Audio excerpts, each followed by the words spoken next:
ഗ്രാമിക ചാനലിൻ്റെ പ്രിയ പ്രേക്ഷകർക്ക് റമദാൻ പെരുമയിലേക്ക് സ്വാഗതം. വിശുദ്ധ മാസമായ റമദാനിലെ അല്ലെങ്കിൽ റമദാനുമായി ബന്ധപ്പെട്ട അതുമായി സൂചിക്കപ്പെട്ട ഒരുപാട് കാര്യങ്ങളിലൂടെയാണ് നാം ഇതുവരെ കടന്നുപോയിക്കൊണ്ടിരുന്നത്.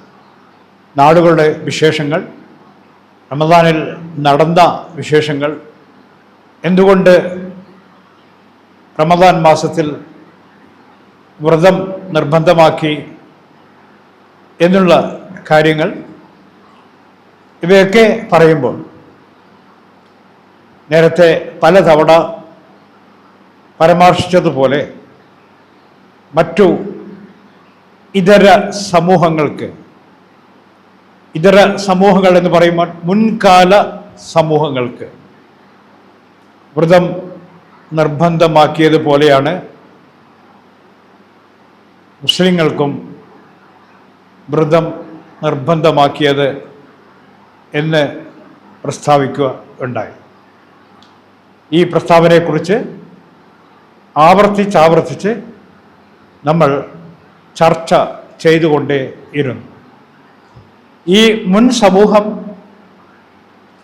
ആരായിരുന്നു എന്ന അന്വേഷണത്തിലായിരുന്നു നാം ആദം നബിയിലേക്ക് എത്തിച്ചേർന്നതും മനുഷ്യൻ്റെ സൃഷ്ടിപ്പിനെക്കുറിച്ച് ചർച്ച ചെയ്തതും മനുഷ്യന് എങ്ങനെ പറുദീസ നഷ്ടം സംഭവിച്ചു എന്നും എങ്ങനെയാണ് മനുഷ്യൻ ഭൂമിയിലേക്ക് വന്ന് ഒരു മനുഷ്യ സമൂഹമായിട്ട് വളർന്ന് വികസിച്ച് വന്നു എന്നതും നേരത്തെ നമ്മൾ കുറേ കൂടെ വിശദമായി പരിശോധിച്ചു വന്നിരുന്നു. ആദം നബിയിൽ നിന്ന്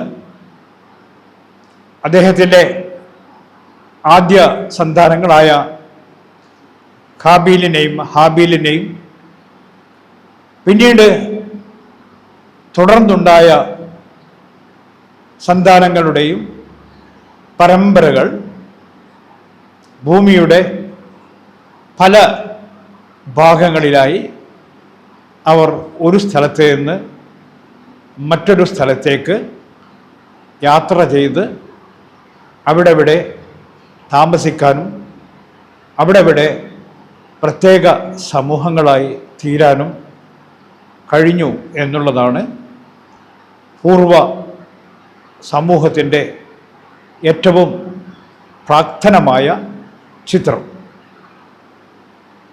അങ്ങനെ വരുമ്പോൾ കഴിഞ്ഞ ഒരു തവണ ആദമിൻ്റെ പിന്തുടർച്ചയായി വന്ന ആ സന്താന പരമ്പരകളുടെ ഒരു വിവരണം, ആരൊക്കെ ഏതൊക്കെ കാലത്ത് വന്നു എന്നുള്ളതാണ്. അവരൊക്കെ സമൂഹമായി വികസിച്ചെങ്കിലും അവരൊക്കെ പിന്തുടർന്ന ഒരു സാമൂഹിക ക്രമം ആദം നബി അവർക്ക് നൽകിയ ഉപദേശങ്ങളിലൂടെയാണ്. ആദം നബിക്ക് 20ഓളം ചുരുളുകൾ നിയമങ്ങളായി, നിർദ്ദേശങ്ങളായി, ആചരണങ്ങളായി പിന്തുടരാനുള്ള ഒരു നിർദ്ദേശങ്ങളായിട്ട് 20ഓളം ചുരുളുകൾ നൽകപ്പെട്ടു എന്ന് ഒരു പരാമർശമുണ്ട്. ഇബ്രാഹിമിനെ കുറിച്ച് പറയുമ്പോഴും ചുരുളുകൾ, സുഹഫ് എന്നാണ് പറയുന്നത് വാക്ക്. ചുരുളുകൾ എന്ന് പറയുമ്പോൾ അതുപോലെ എഴുതപ്പെട്ട ലിഖിതമായ ഒരു രേഖകൾ, എഴുതപ്പെട്ട ആ കാലത്തിലെ തോലിലോ അല്ലെങ്കിൽ ഇലയിലോ ഒക്കെ ഉണ്ടാക്കിയ ചുരുളുകളാണ്. ഒരുപക്ഷെ ഈ ചുരുളുകളിൽ അള്ളാഹു ആദമിന് നൽകിയ വെളിപാടിലൂടെ സമൂഹത്തിൽ എങ്ങനെ ജീവിക്കണം, സമൂഹത്തിൻ്റെ ക്രമങ്ങൾ എങ്ങനെയായിരിക്കണം?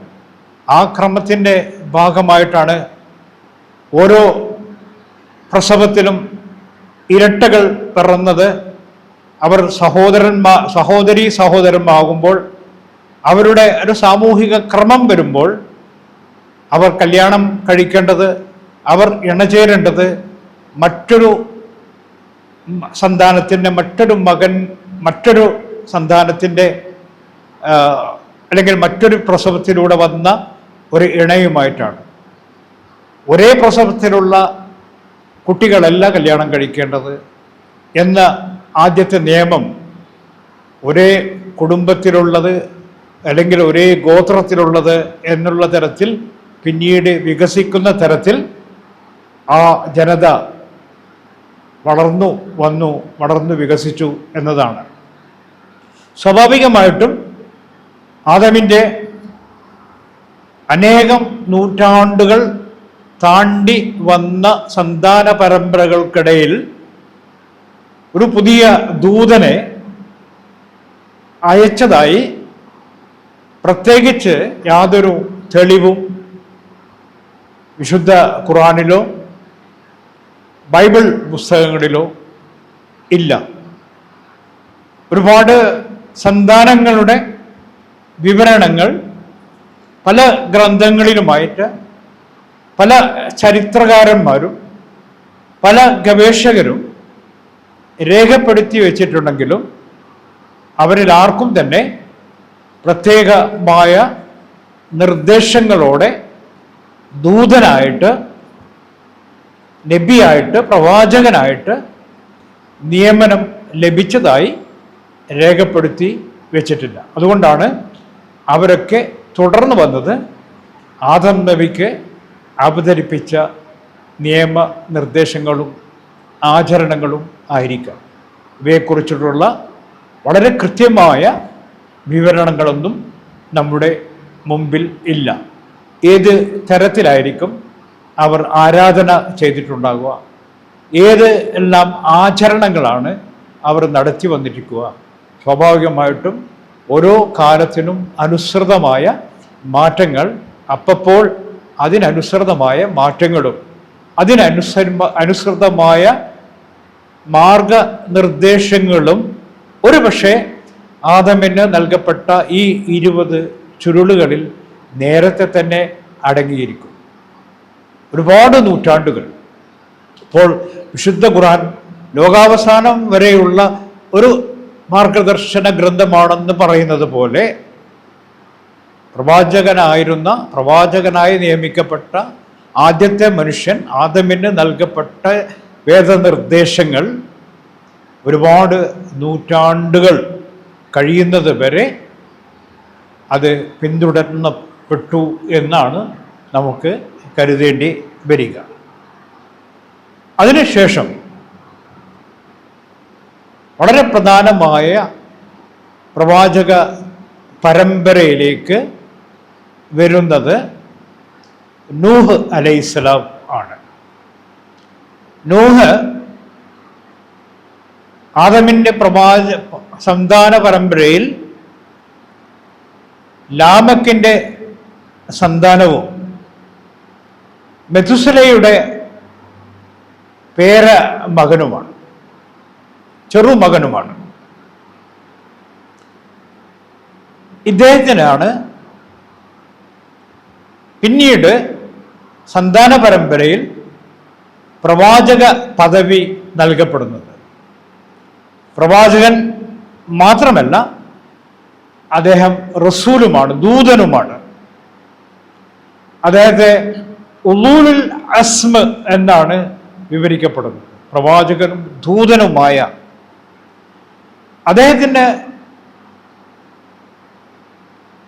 അദ്ദേഹം ജനങ്ങളോട് ഉത്ബോധനം ചെയ്യാൻ നിർദ്ദേശിക്കപ്പെട്ടത് ബഹുദൈവ വിശ്വാസത്തിനെതിരെ ആണ്. എങ്ങനെയാണ് ബഹുദൈവ വിശ്വാസം അവരിലേക്ക് വന്നെത്തിയത് എന്ന് പരിശോധിച്ചാൽ എവിടെ നിന്നാണ് നേരത്തെ ഉണ്ടായിരുന്ന ഏകദൈവ സങ്കല്പം, ദൈവം ആദാമിനെ സൃഷ്ടിച്ചു, അതേ തുടർന്ന് ഏകദൈവം എന്ന സങ്കല്പത്തിൽ നിന്ന് എങ്ങനെയാണ് പിന്നീടുള്ള ജനത മെല്ലെ മെല്ലെ മറ്റു ആരാധനകളിലേക്ക് പോയത് എന്നത് ഒരു കാരണം, അല്ലെങ്കിൽ അതിൻ്റെ ഒരു വിശദീകരണം ഇങ്ങനെയാണ്. ആദമിൻ്റെ സന്താന പരമ്പരകളിൽ വളരെ പ്രഗത്ഭരായ ആളുകൾ ഉണ്ടായി. ബുദ്ധി കൊണ്ടും പ്രവൃത്തി കൊണ്ടും സമൂഹത്തിൽ ഉന്നത സ്ഥാനം വഹിക്കുകയും വലിയ ആദരവുകൾ നേടിയെടുത്ത ആളുകൾ. അവർ മരിച്ചു പോയപ്പോൾ, അവർ ഇല്ലാതായപ്പോൾ അവരുടെ ഓർമ്മകൾ നിലനിർത്താൻ വേണ്ടി, അവർക്ക് വേണ്ടി സ്മാരകങ്ങൾ ഉണ്ടാക്കി. ഇതിൻ്റെ എല്ലാ ബഹുദൈവ ആരാധനയിലേക്കും പോകുന്നത് ഇത്തരം സ്മാരകങ്ങളിലൂടെയാണ്. ഈ സ്മാരകങ്ങൾ ചിലപ്പോൾ ഒരു കല്ലായോ അല്ലെങ്കിൽ ഏതെങ്കിലും വസ്തുവായോ സൂക്ഷിച്ച് അതിനെ ബഹുമാനപൂർവം ആദ്യം കാണുകയും ഈ ബഹുമാനം ക്രമേണ ആരാധനയായി തീരുകയും ചെയ്തു. അപ്പോൾ നൂഹിൻ്റെ കാലമാകുമ്പോഴേക്കും ജനങ്ങളുടെ ഇടയിൽ ഒരുപാട് വിഗ്രഹങ്ങൾ, ഈ വിഗ്രഹങ്ങളാകട്ടെ എല്ലാം ആദമിൻ്റെ സന്താന പരമ്പരയിൽ വന്ന മഹത്തുക്കളായ ആളുകളായിരുന്നു. അങ്ങനെ നൂഹിൻ്റെ കാലത്ത് വദ്, സുബാഹ്, യാഹൂത്ത്, യൗഖ്, നസ് എന്നീ പേരുകളിലുള്ള വിഗ്രഹങ്ങളെയാണ് ജനങ്ങൾ ആരാധിച്ചു വന്നത്. ഇതിന് ഒരു തിരുത്ത് ആവശ്യമാണ്. ഈ തിരുത്ത് ആവശ്യമാകുന്ന സാഹചര്യത്തിലാണ് നൂഹിനെ പ്രവാചകനായി, നൂഹിനെ ദൂതനായി നിയോഗിക്കുന്നത്. വിശുദ്ധ ഖുർആൻ നൂഹിനെ വിവരിക്കുന്നത് നമ്മുടെ നന്ദിയുള്ള ദാസൻ എന്നാണ്. നൂഹിൻ്റെ ദൗത്യം ജനങ്ങളെ ബഹുദൈവ ആരാധനയിൽ നിന്ന് മാറ്റി നിർത്തുകയും ഏക ദൈവത്തിൽ വിശ്വസിക്കാൻ പ്രേരിപ്പിക്കുകയും ദൈവം ഒന്നേയുള്ളൂ, അവർ ആരാധിക്കുന്നതൊന്നും ദൈവമല്ല, ആ ദൈവങ്ങളെ വിട്ട് ശരിയായ ദൈവത്തിലേക്ക്, ഏവ ദൈവത്തിലേക്ക്, ദൈവത്തിന് മാത്രമേ ആരാധന നടത്താവൂ, അതിലേക്ക് ക്ഷണിക്കുക എന്നതായിരുന്നു അദ്ദേഹത്തിൻ്റെ ദൗത്യം. അങ്ങനെ അവർ സ്വീകരിക്കാതെ വരുമ്പോൾ അവർക്ക് ശിക്ഷയായി വലിയൊരു പ്രളയം വരാൻ പോകുന്നുണ്ട് എന്ന മുന്നറിയിപ്പ് കൂടി നൽകാൻ നൂഹ് നബി നിയുക്തനായി. ഒരുപാട് വർഷം നൂഹ് നബി 950 വർഷം ജീവിച്ചിരിക്കുകയും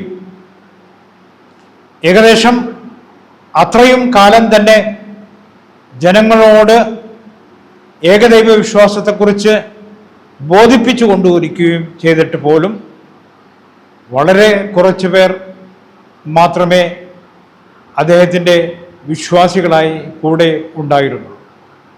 ഒടുവിൽ ദൈവത്തോട് നോഹ് പറഞ്ഞു, ദൈവമേ, ഞാൻ പറഞ്ഞിട്ടൊന്നും ഇവർ വിശ്വസിക്കുന്നില്ല. തുടക്കത്തിലൊക്കെ കുറേ പേർക്ക് ഇതിൽ ആകർഷണീയരായിരുന്നു. പക്ഷെ ആകർഷണീയരായി വന്നവരൊക്കെ താഴ്ന്ന കൂട്ടത്തിലുള്ള ദരിദ്രരായ ആളുകളായിരുന്നു. സമൂഹത്തിൽ ഉന്നതരായ ആളുകൾ, സമ്പന്നരായ ആളുകൾക്ക് നോഹിന്റെ ആദർശങ്ങൾ അത്ര സ്വീകാര്യം ആയിരുന്നില്ല എന്ന് മാത്രമല്ല, ഈ താണ ആളുകളുടെ കൂടെ വിശ്വാസികളായി പോകാനുള്ള അവരുടെ വിസമ്മതവും ഒരു കാരണമായിരുന്നു. അവരുടെ അഹങ്കാരവും തങ്ങളുടെ സാമൂഹ്യ അന്തസ്സിനെ കുറിച്ചിട്ടുള്ള അത്യധികമുള്ള അഹന്തയും ആണ് വിശ്വാസികളാകാതിരിക്കാൻ കാരണമായത്. ഒടുവിൽ ദൈവം അല്ലാഹു നോഹയോട് ഒരു പെട്ടകം തയ്യാറാക്കാൻ, ഒരു കപ്പൽ തയ്യാറാക്കാൻ ആവശ്യപ്പെട്ടു. നോഹ് നബി കപ്പലിന് വേണ്ടിയുള്ള മരങ്ങൾ ശേഖരിച്ച് ഒരു കുന്നിൻ പുറത്ത് കപ്പലുണ്ടാക്കിക്കൊണ്ടിരുന്നു. ഈ കപ്പലുണ്ടാക്കുന്നത് കണ്ട് എല്ലാവരും അദ്ദേഹത്തെ പരിഹസിച്ചു.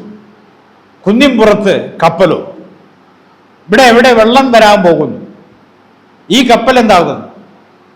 നൂഹിന് ഭ്രാന്താണ്, നൂഹിനെ വിശ്വസിക്കേണ്ട എന്ന് കൂടുതൽ ആളുകളുണ്ട്. എന്നാൽ നൂഹിന് ലഭിച്ച നിർദ്ദേശം ജീവജാലങ്ങളിൽ നിന്ന് ഓരോ ഇണയായിട്ട് എല്ലാ ജീവജാലങ്ങളെയും കപ്പലിൽ പ്രവേശിപ്പിക്കാനും വിശ്വാസികളായ കൂട്ടരെ കൂടെ കൂട്ടാനും ആര് ഇനി മുതൽ വിശ്വസിക്കാൻ പോകുന്നുവോ അവരെയും കൂടെ കൂട്ടുകയും അവരെയൊക്കെ ഒരു നിശ്ചിത ദിവസം കപ്പലിലേക്ക് പ്രവേശിപ്പിക്കുകയും ചെയ്യും. ഇതൊക്കെ കണ്ടുകൊണ്ട് ജനങ്ങൾ നൂഹിനെ നോക്കി ചിരിക്കുകയായിരുന്നു. നൂഹിനെ നോക്കി ചിരിച്ച കൂട്ടത്തിൽ അദ്ദേഹത്തിൻ്റെ ഭാര്യയും ഉണ്ടായിരുന്നു. ഭാര്യ നൂഹിനെ വിശ്വസിച്ചില്ല. അദ്ദേഹത്തിൻ്റെ സന്താനങ്ങളിൽ ഒരാൾ നൂഹിനെ വിശ്വസിച്ചില്ല. അവർ പെട്ടെന്ന് അവരൊക്കെ പെട്ടകത്തിൽ വന്നു ചേരുകയും ഒരു രാത്രി നിരന്തരമായി മഴ പെയ്യുകയും മറ്റെല്ലാവരും ഒലിച്ചു പോവുകയും ഈ പെട്ടകത്തിലുള്ളവർ മാത്രം ആ വെള്ളത്തിൽ ഒഴുകി രക്ഷപ്പെടുകയും ചെയ്ത ഒരു അത്ഭുത കാര്യമായിരുന്നു നൂഹ് നബിയുടെ കാലത്ത് നടന്നത്. നൂഹ് നബിയുടെ ദൗത്യം ഏകദൈവ വിശ്വാസം പ്രചരിപ്പിക്കുക എന്നതാണ്. എല്ലാ നബിമാരുടെയും ദൗത്യം ഏകദൈവ വിശ്വാസം പ്രചരിപ്പിക്കുക എന്നത് മാത്രമായിരുന്നു.